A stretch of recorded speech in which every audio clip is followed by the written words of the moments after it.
আসসালামু আলাইকুম dear viewers. Spoken ইংলিশের আজকের পর্বে আমার আলোচনার বিষয় হলো কেউ কোনো কিছু করে থাকতে পারে।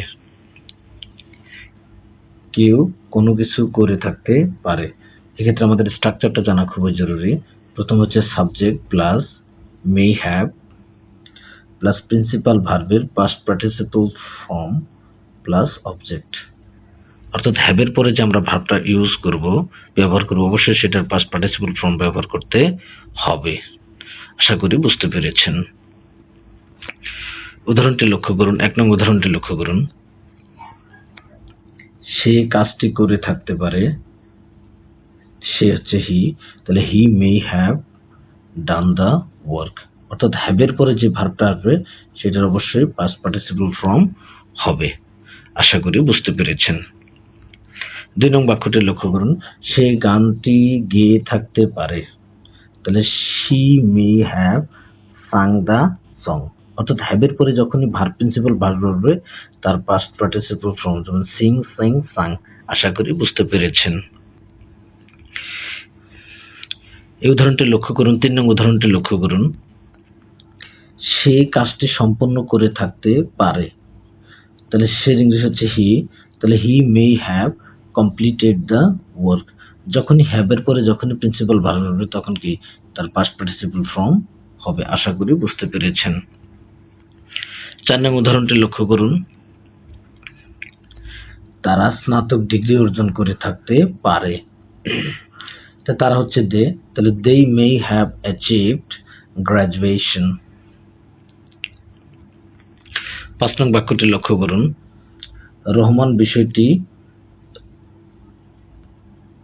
রহমান বিষয়টি ভুল ব্যাখ্যা করে থাকতে পারে।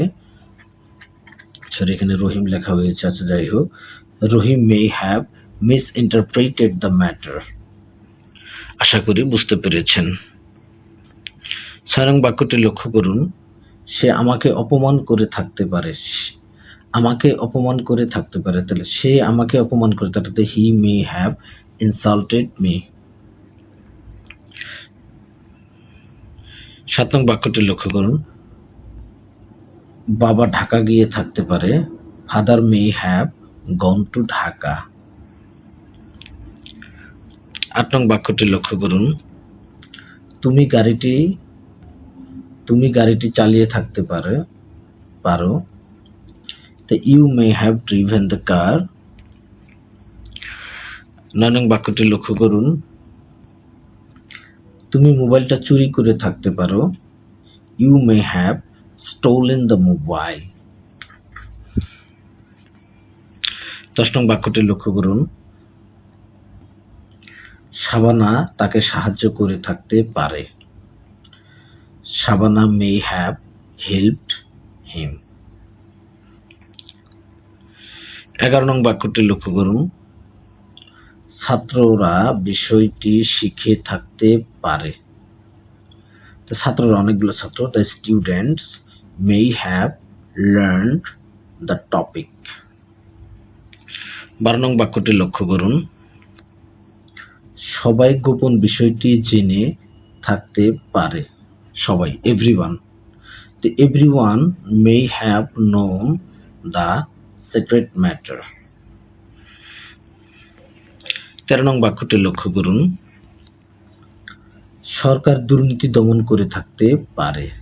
The government may have checked corruption. ১৪ নং বাক্যটি লক্ষ্য করুন। চোরগুলো ঘুমিয়ে থাকতে পারে। অনেকগুলো চোর। The thieves may have slept. ১৫ নং বাক্যটি লক্ষ্য করুন। চোরগুলো জঙ্গলে লুকিয়ে থাকতে পারে। দ্য থিভস মে হ্যাভ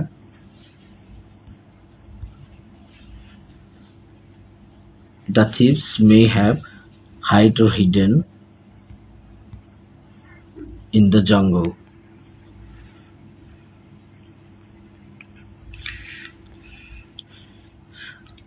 ১৬ নং বাক্যটি লক্ষ্য করুন। সে আমাকে মিথ্যা আশ্বাস দিয়ে থাকতে পারে। He may have given me false commitment. Commitment হচ্ছে আশ্বাস। 17 নং বাক্যটি লক্ষ্য করুন। জসিম বাড়িটা বিক্রি করে থাকতে পারে। Jasim may have sold the house. 18 নং বাক্যটি লক্ষ্য করুন। সে গাড়িটা কিনে থাকতে পারে। He may have bought the car.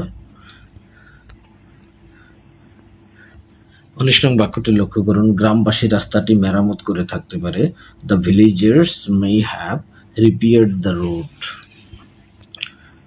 20 নং বাক্যটি লক্ষ্য করুন। ছাত্রটি কম্পিউটার শিখে থাকতে পারে। The student may have learned computer. 21 নং বাক্যটি লক্ষ্য করুন। সাপুড়ে সাপটিকে হত্যা করে থাকতে পারে। সাপুড়ের ইংরেজি হচ্ছে snake charmer. The snake charmer may have killed the snake. 22 নং বাক্যটি লক্ষ্য করুন। শিকারী বাঘটিকে জঙ্গলে ফেলে রেখে যেতে পারে। The Hunter may have left the tiger in the jungle. Dear viewers, ক্লাসটি কেমন লাগলো আমাকে কমেন্টস করে জানাবেন। আর যারা আমার চ্যানেলটিকে এখনো সাবস্ক্রাইব করেননি, দয়া করে আমার চ্যানেলটিকে সাবস্ক্রাইব করে দিবেন। আল্লাহ হাফেজ।